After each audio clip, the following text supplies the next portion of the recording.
Contract law treats minors differently than adults.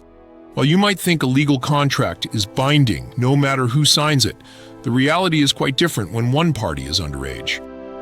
Historically, in contract law, a minor was defined as someone under the age of 21.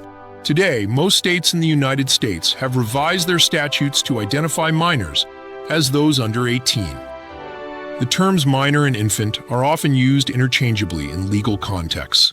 The fundamental principle is straightforward. Minors generally lack the legal capacity to enter into binding contracts. This creates an imbalance in contract relationships that many people don't realize until it's too late. When an adult enters into a contract with a minor, they do so at their own risk. The law provides minors with the option to exit or void a contract at their discretion. This protection exists because young people may not fully understand the responsibilities and obligations they're agreeing to. This voidability rule means that while the contract itself is valid, it can be canceled at the minor's option. Importantly, only the minor has this right to void the contract.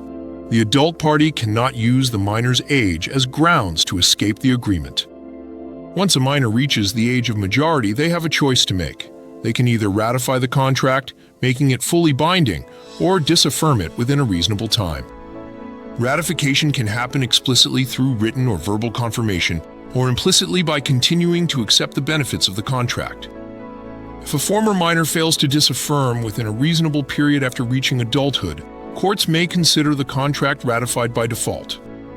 What constitutes a reasonable time depends on the nature of the contract and specific circumstances.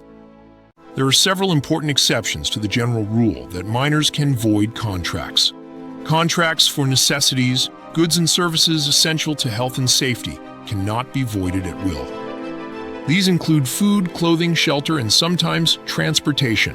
When it comes to necessities, courts may enforce the original contract or require the minor to pay fair market value for the goods or services received.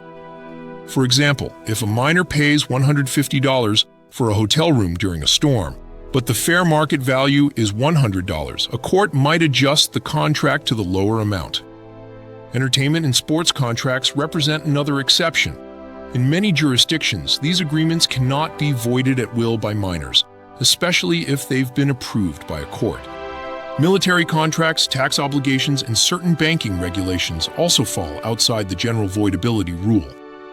These exceptions exist to balance protecting minors with ensuring that people are willing to enter into legitimate contracts with them.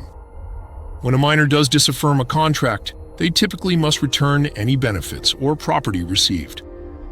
However, restitution requirements vary by state. Some jurisdictions only require the minor to return what remains, even if the value has significantly diminished, while others follow a benefit-received approach requiring compensation for value retained. Emancipated minors present a special case. Those legally declared independent from parental control through marriage, military service, or court order may be treated as adults in contract law.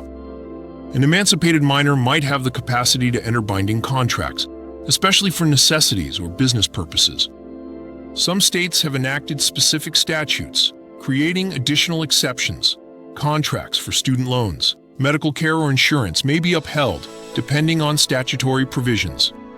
Similarly, if a minor is legally operating a business, courts may enforce business-related contracts if it's clear the minor understood the agreement.